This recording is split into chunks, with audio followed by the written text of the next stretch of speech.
నమస్తే అండి. నేను వాణి. ఈరోజు మనం శాస్త్రి గారు రచించిన 'రుణ బాంధవ్యాలు' అనే ఒక మంచి కథను విందాం. నరసింహం పెద్దగా చదువుకున్న వాడేం కాదు. బాగా డబ్బున్నవాడు కూడా కాదు. పైగా మొహమాటస్తుడు కూడాను. ఎవరితోనూ మాట్లాడడానికి ధైర్యం చాలేది కాదు.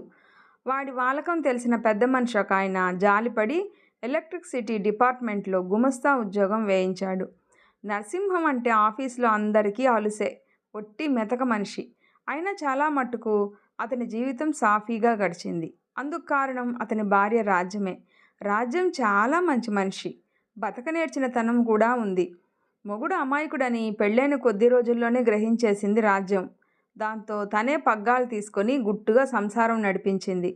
నరసింహం భార్యను చూసి పొంగిపోతూ ఉండేవాడు. నువ్వు లేకపోతే నేను బతకలేకపోదును కదా రాజ్యం అనేవాడు ఏకాంతంలో. ఆ మాటలు అంటున్నప్పుడు అతని కళ్ళల్లో ఆరాధన కనిపించేది. ఆ మాటలు విని రాజ్యం కూడా పొంగిపోయేది. అలాంటి ఏకాంత సమయాల్లో నరసింహం కళ్ళకి రాజ్యం అపురూప సౌందర్యవతిలా కనిపించేది. నిజానికి రాజ్యం పెద్ద అందగత్తేమీ కాదు. కానీ సర్వవేళలా ఆమెలో సౌందర్య దేవతే కనిపించేది నరసింహంకి. వాళ్ళకి చాలా కాలం దాకా పిల్లలు లేరు. వైద్యాలు చేయించుకోగా చివరికి ఒక ఆడపిల్ల పుట్టింది. అయితే అప్పటికే 45 ఏళ్ళు దాటేశాయి నరసింహంకి. నేను రిటైర్ అయ్యాక ఈ పిల్ల చదువు సంధ్యలు ఎలారా బాబు అనుకునేవాడు మనసులో. పర్వాలేదు, ఏదో ఒక దారి కనబడకపోతుందా అని భార్య ధైర్యం చెప్పేది. నరసింహం కూతురు నిర్మల చాలా తెలివైనది. పిల్లకి మంచి చక్కదనం కూడా వచ్చింది. 10th పరీక్షలో సెంటర్ ఫస్ట్ వచ్చింది. కానీ ఏం లాభం? అంతకుముందు సంవత్సరమే నరసింహం రిటైర్ అయ్యాడు. పెన్షన్ బెనిఫిట్స్గా వచ్చిన 2 లక్షలు బ్యాంకులో డిపాజిట్ చేసేశాడు. నెలవారీ పెన్షన్లోంచి ఎంత ఎక్కువ డబ్బు పొదుపు చేయగలిగితే అంత పిల్ల పెళ్లి ఖర్చుల కోసం పొదుపు చేస్తున్నారు. ఈ పొదుపు మాటేమో కానీ చాలా పేదవాళ్ళలా రోజులు గడుపుకోవాల్సి వచ్చింది. పిల్లని పై చదువులకి పంపడం సాధ్యం కాదని తేలిపోయింది. నిర్మల మాత్రం చదువుకుంటానని మారం చేసింది. తల్లిదండ్రుల నిస్సహాయ స్థితిని కూడా నిర్మల అర్థం చేసుకుంది. అందుకే తనను జూనియర్ కాలేజీలో చేర్పించి తీరాలి అని పట్టుబట్టలేకపోతుంది. కానీ కాలేజీలో చేరిన తన సహోద్యోగుల్ని చూసి కుళ్ళి కుళ్ళి ఏడుస్తూ ఉంది. కేవలం ఆర్థిక కారణాల వల్ల తన భవిష్యత్తు అంధకారమయమైపోయింది అని తెలిసిపోయింది నిర్మలాకి. కూతురు అనుభవిస్తున్న వేదన చూసి తల్లిదండ్రులు తల్లడిల్లిపోతూ ఉన్నారు. సహాయం చేయమని ఎవరిని అడగగలరు? నీకు పెన్షన్ వస్తుంది కదా, దాంతో చదివించుకోలేవా అంటారు. నేను ఈ పిల్ల పెళ్లి కోసమే కడుపు కట్టుకొని బతుకుతున్నాను అంటే ఎవ్వరూ హర్షించరు. ఇలాంటి పరిస్థితుల్లో రాజ్యం అన్నయ్య ముందుకొచ్చి తెలివైన పిల్లని చదివించకపోతే ఎలా అని ప్రశ్నించి కొంతమేరకు తను డబ్బు సాయం చేస్తానన్నాడు. మేనమామిచ్చిన హామీ విని ఆనందంతో గంతులు వేసింది నిర్మల. ఫీజులు తక్కువని ఇంటికి కాస్త దగ్గరలో ఉన్న ప్రభుత్వ కళాశాలలో చేరింది.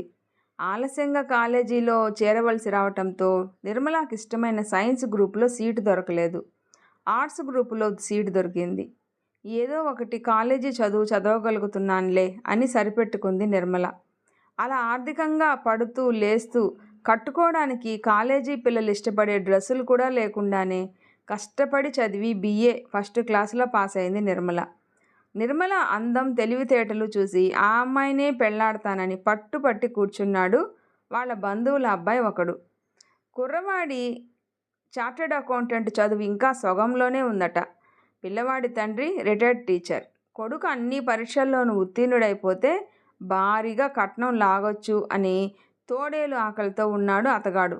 మరోపక్క కుర్రాడు మాత్రం అర్జెంటుగా నేను ఆ అమ్మాయిని చేసేసుకుంటానని పట్టుపట్టి కూర్చున్నాడు. వెర్రిబగల నరసింహంగాడు కట్నాలేం ఇవ్వగలడు ఉసూరుమన్నాడు ఆ తండ్రి.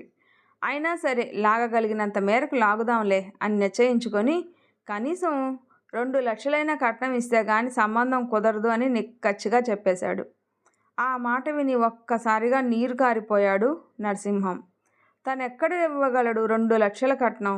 ఎవరెన్ని రకాలుగా బోధపరిచిన కుర్రాడి తండ్రి ఒక్క మెట్టు కూడా దిగడం లేదు.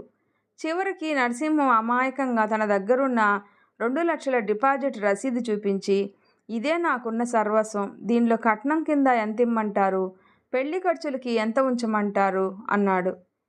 ముసలాడు బడబడా నవ్వి, ఓయ్ నరసింహం, చార్టెడ్ అకౌంటెన్సీ చేస్తున్న కుర్రాడు అల్లుడుగా దొరకాలంటే తల తాకట్టు పెట్టైనా సరే లక్షలు కుమ్మరించాలయ్యా. మనం బేపనాళ్ళం అయిపోబట్టి కానీ ఇదే మా అబ్బాయి ఏ కమ్మో కాపు లేదా రెడ్డి కులస్తుడై ఉంటే ఈ చదువుకి కనీసం ₹1,00,00,000 కట్నం వచ్చి ఉండేదయ్యా. 2,00,000 డిపాజిట్ ఉంది కదా, ఆ డబ్బు కట్నం కింద ఇచ్చేసి పెళ్లి ఖర్చుల కోసం ఏవో తంటాలు పడి డబ్బు సమకూర్చి పెట్టుకో అని ఖండితంగా చెప్పేశాడు. భార్య బావమరిది కూడా ఒప్పేసుకోమని మెడలు వంచడంతో సరే అనక తప్పలేదు నరసింహానికి. ఆ మర్నాటి నుంచి కాలుగాలిన పిల్లిలా తిరిగాడు నరసింహం. డబ్బు కోసం అతను ఎక్కని గుమ్మం లేదు, దిగని గుమ్మం లేదు. కానీ ఎక్కడా అప్పు పుట్టడం లేదు. పిల్ల పెళ్ళైన తక్షణం ఇల్లు అమ్మేసి మీ బాకీ తీర్చేస్తాను, బాబు కనికరించి ఓ 50,000 అప్పుగా ఇప్పించండి అని ఊర్లో డబ్బున్న వాళ్ళందరి దగ్గరికి వెళ్ళి ప్రాధేయపడ్డాడు. వాళ్ళందరిది ఒకటే మాట, ఆ అమ్మకం ఏదో ఇప్పుడే చేయొచ్చు కదా అని. బొత్తిగా ఇల్లు వాకిలి అమ్మేసుకొని మరీ పెళ్లి చేశాడని నలుగురు అనుకుంటే పెళ్లి కావలసిన పిల్ల మనసు ఎంత గాయపడుతుందో ఆలోచించండి సార్. నా పెళ్లి చేసి మా అమ్మ నాన్న నిలువ నీడలేని వాళ్ళైపోయారు అనే భావంతో అది పెళ్లిపీటల మీద కూడా కూర్చోదు. ఆ పిల్లని అత్తవారింటికి పంపించేసిన వెంటనే ఇల్లు అమ్మేసే పని మీదే ఉంటాను అని ప్రాధేయపడ్డాడు. వాళ్ళకి జవాబు నచ్చలేదు. వాళ్ళంతా ఇప్పటికిప్పుడే నరసింహం ఇంటిని ఎగరేసుకుపోవాలని చూస్తున్నారు. అవసరం పీక మీద కత్తిలా వేలాడుతుంది కనుక ఇనప్పెట్టి లాంటి కొంపని చవగ్గా కొట్టేయవచ్చని వాళ్ళెత్తు. ఆ రకమైన ఆలోచనలతో ఉన్న జనం మధ్య నరసింహానికి ఎక్కడా అప్పు పుట్టలేదు. ఇంతలో సడన్గా ఓ ఆలోచన వచ్చింది నరసింహానికి. తన పెద్ద తల్లి కొడుకు బాగా డబ్బున్నవాడని ప్రతీతి, పేరు మోసిన క్రిమినల్ లాయరు. వాడిని అడిగి చూస్తే తమ్ముడి కూతురు పెళ్ళికి ఆ మాత్రం సాయం చేయకపోతాడా? మర్నాడు లాయర్ అన్న దగ్గరికి వెళ్ళాడు నరసింహం. ఆవులిస్తే పేగులు లెక్క పెట్టే సామర్థ్యం ఉన్నవాడు ఆ లాయరు. నరసింహాన్ని చూస్తూనే ఎందుకు వచ్చి ఉంటాడో ఊహించేసి అందుకు తగ్గట్టుగా మనసులోనే ఒక ప్లాన్ తయారు చేసుకున్నాడు. పెద్దవాడినని నా మీద గౌరవం ఉంచి నన్ను చూడ్డానికి వచ్చావు, చాలా సంతోషం. కానీ నా దగ్గర డబ్బెక్కడుందిరా? ఇప్పుడు 4వ వాడి కోసం ఇల్లు కడుతున్నానా, అది కాస్త మధ్యలోనే ఆగిపోతుందేమోనని భయంగా ఉంది. లోన్ కోసం అప్లై చేశాను, అది వస్తేనే ముందుకెళ్ళడం, లేకపోతే ఇల్లు మధ్యలో ఆగిపోతుంది.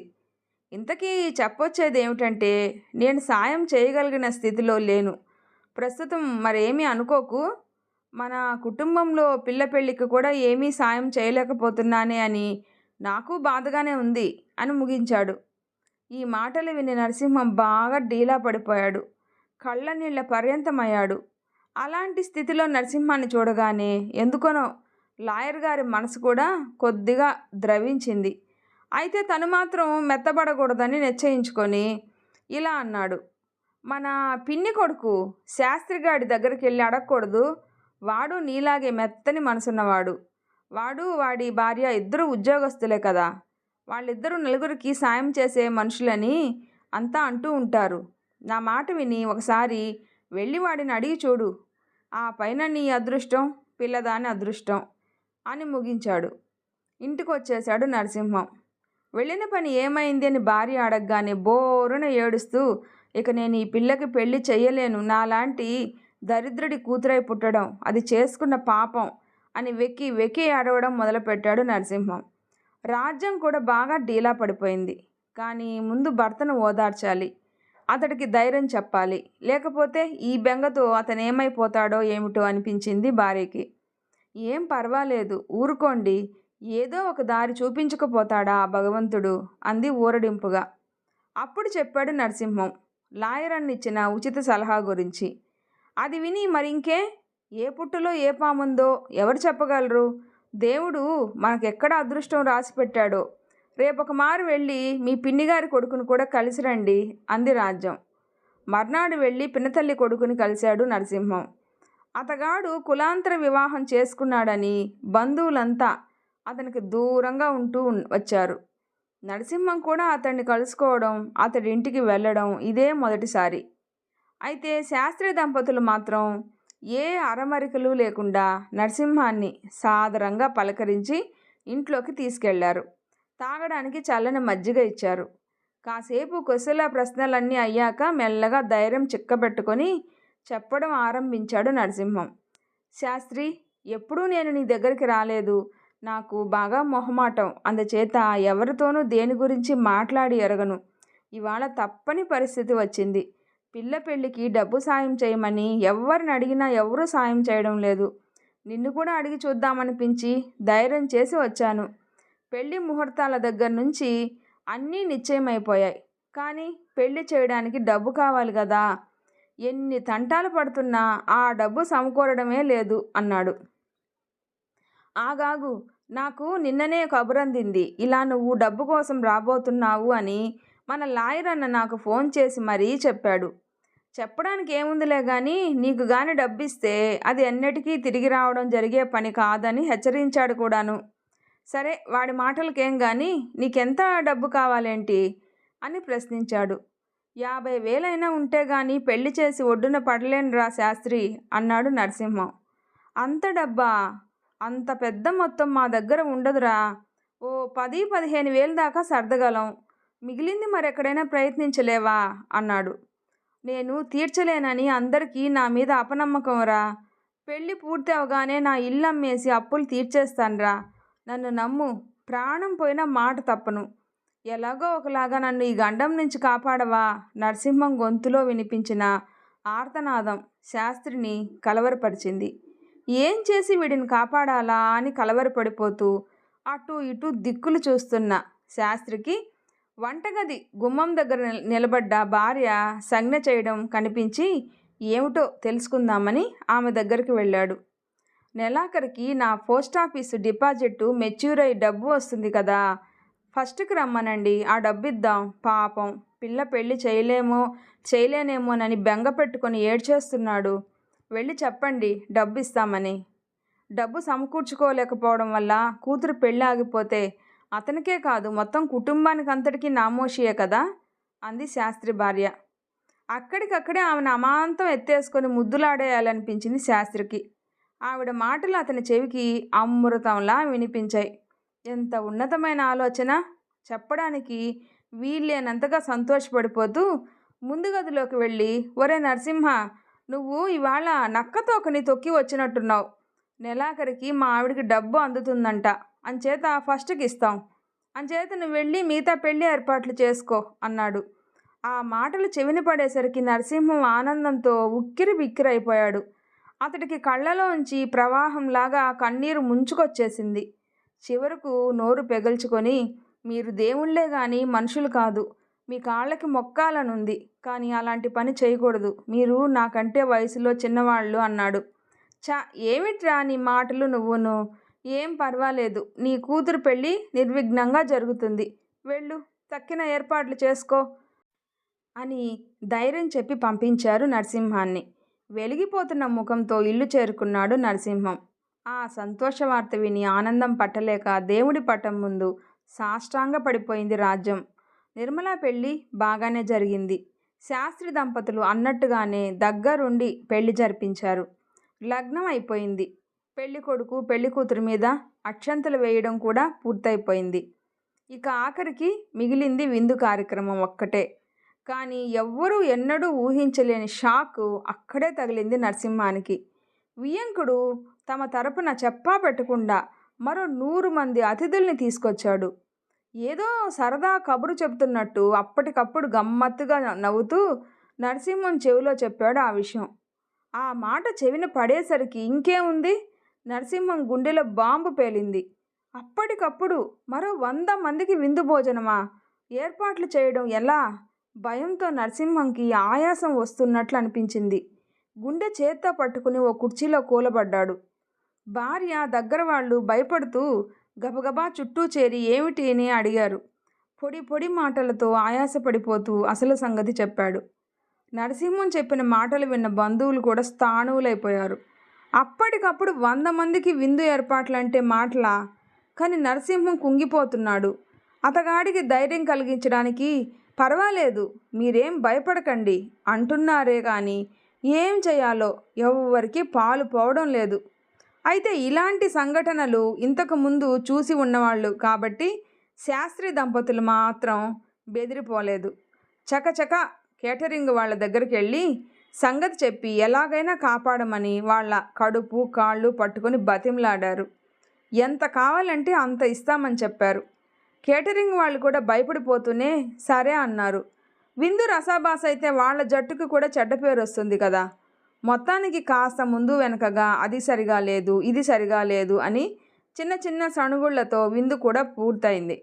అయితే నరసింహం మాత్రం మామూలు మనిషి కాలేదు. రాత్రంతా పిచ్చి పట్టిన వాడిలా మరో 50-60 వేలు ఎక్కడి నుంచి తెచ్చేది అని తనలో తాను సణుక్కుంటూ తిరిగాడు. నరసింహం తనలో తానే మాట్లాడుకుంటున్నా కానీ దగ్గరగా ఉన్న వాళ్ళందరికీ ఆ మాటలు వినిపిస్తూనే ఉన్నాయి. నరసింహం రాజ్యం ఇద్దరు పెళ్లి భోజనం కూడా చేయలేదు. ఎవరో ఇస్తే ఇంత మజ్జిగ తాగారు. తెల్లవారుజామయ్యేసరికి పెళ్లికి వచ్చిన వాళ్ళంతా పందిట్లోనూ వరండాల మీద సర్దుకొని పడుకోనున్నారు. అందరూ నిద్రపోతున్న ఆ సమయంలో నరసింహం మెల్లగా కుర్చీలో నుంచి లేచాడు. అతడికి ఆయాసంగానే ఉంది. అయినా మెల్లగా ఒక్కొక్క అడుగు భారంగా వేసుకుంటూ పందిరంతా కలయ తిరిగాడు. వరండాలో నిద్రపోతున్న కొత్త పెళ్లి కూతుర్ని దగ్గరగా వెళ్ళి చూశాడు. మరో చోట నిద్రపోతున్న పెళ్లి కొడుకు దగ్గరికి కూడా వెళ్ళి చూశాడు. ఒక సోఫాలో కూర్చొని నిద్రపోతున్న శాస్త్రి దంపతులకి నమస్కారం చేశాడు. తరువాత అక్కడే నిద్రపోతున్న భార్య పక్కకు వచ్చి ఒక కుర్చీలో కూర్చున్నాడు. చప్పుడైతే రాజ్యం లేచి కూర్చొని కొంచెంసేపు కళ్ళు మూసుకొని నిద్రపోండి అని భర్త చేయి పట్టుకొని ఊరడించే ప్రయత్నం చేసింది. అలాగే రాజ్యం, ఇక నిద్రపోతాను. నా చేతకానితనంతో బతుకంతా నీకు కష్టాలే మిగిల్చాను, నన్ను క్షమించు అన్నాడు.